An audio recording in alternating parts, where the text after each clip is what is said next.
gold continues to shine in the global market, but copper, that continues to plunge. What are the factors driving the move in the commodities? Shreyansi, my colleague, is joining us with a roundup. Shreyansi, over to you.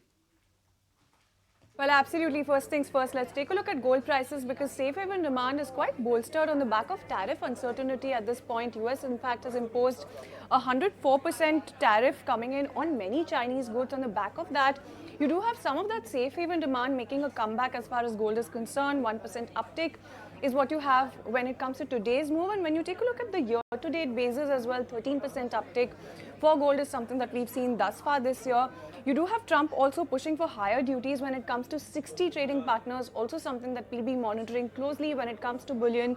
But moving on, let's also take a look at copper though, because that is also extending its plunge at this point on the back of all of this tariff uncertainty and some of the commentary that has also come in from Trump. You also have Beijing's response that is keenly awaited. So definitely something that we're looking at. The broad sell-off, in fact, has dragged and demand expectations have reversed when it comes to copper. On the back of that, today copper has declined 1.5%, and since Thursday, there's been a 12% decline that we've seen as far as copper is concerned.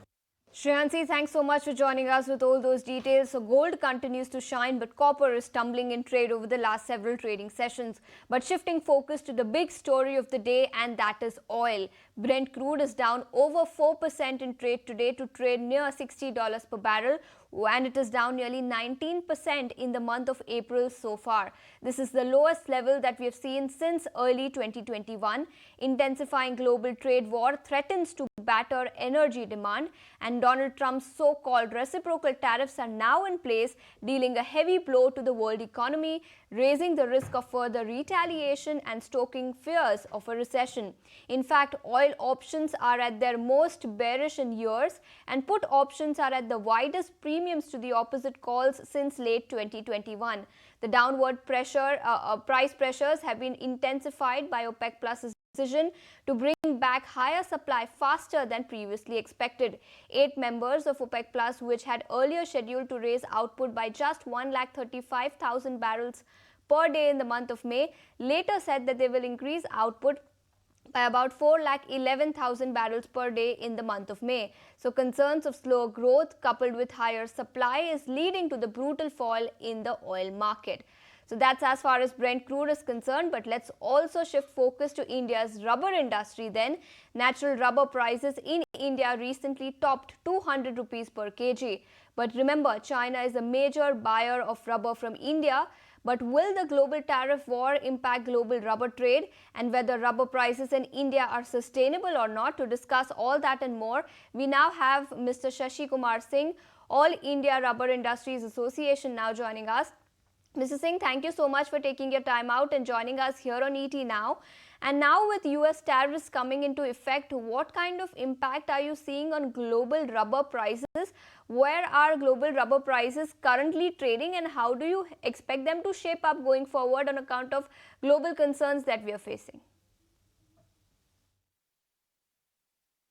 See, for natural rubber, crude price don't play any role in that. Price of natural rubber is already high. It's reached 200 plus. And tariff is definitely going to harm rubber industries, especially because it's except smoke sheet and natural rubber sheet, everywhere 26% tariff is there now. You are saying tariff is expected to impact the global rubber industry, but if you can quantify that for us, Mr. Singh, what must growers expect in terms of prices?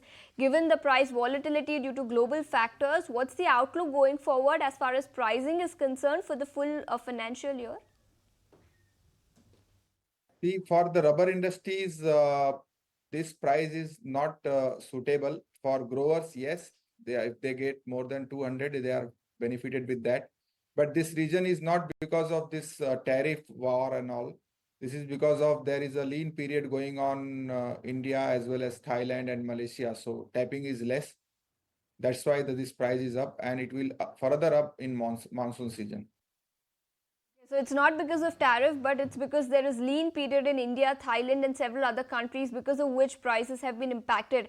But since you just told us that prices are expected to inch higher in the month in monsoon this year, how much price increase should we brace up for? at least uh, 5-6% more. Last year monsoon, it will reach around 245. You're expecting a price hike of about 4 to 5% in the monsoon season this year. And Mr. Singh, what kind of discussions are you having with domestic automakers and companies in other sectors that are reliant on rubber? There's additional tariffs on China, which is a major rubber buyer. How is the demand outlook shaping up both in the domestic market as well as in the international market? In a rubber raw material, we have very less export market, but in finished product, yes, we have, and this tariff is going to play a big role, especially for the seat manufacturer who are exporting to US and all. And with the 20 earlier, there will be nil tariff, no duty, and now it's 26%. And they have enough sufficient producer also in US.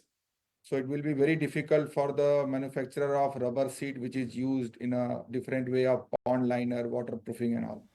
And Mr. Singh, supply concerns also continue, especially due to adverse forecasts in key rubber producing regions of Asia. Any word on how companies are looking to tackle these supply hurdles and adapt to the strategies to shifting tariff landscape? What's the outlook when it comes to demand, especially from global players? We have already in a deficit of 550,000 tons, and which is fulfilled by import only. There is no choice because you cannot grow more rubber when you get immediately impact of that. So import is the only substitute for that, and there is some kind of replacement with the synthetic rubber is possible, which is not more than 10 or 20%.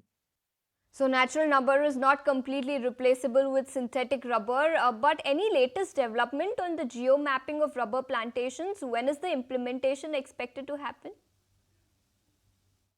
Yeah, there are many companies. We have also in ARAI has some webinar on this EUDR, geo mapping, and this because this has to be controlled deforesting and all.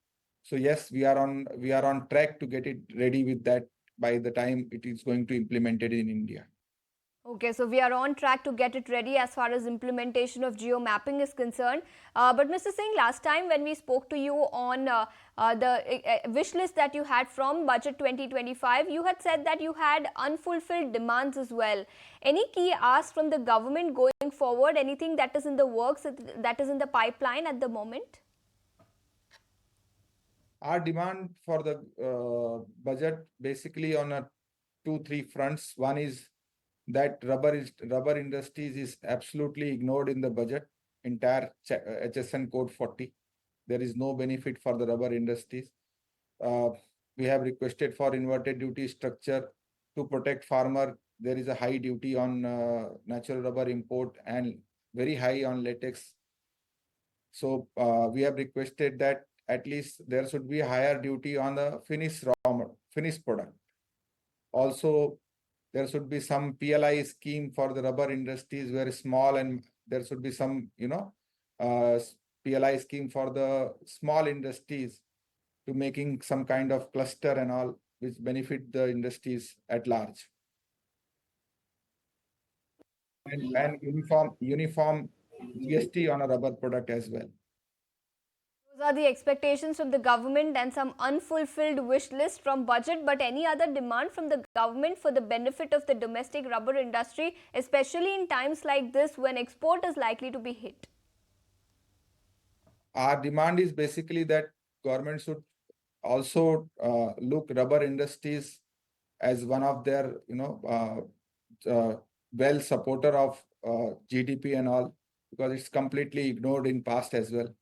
So our request is that government should focus on the small scale industries, especially those who are involved in the rubber business. That's the word coming in on what the outlook is for the rubber sector. Mr. Singh, thank you so much for taking your time out and joining us here on ET Now and helping us decode how rubber prices are headed going forward.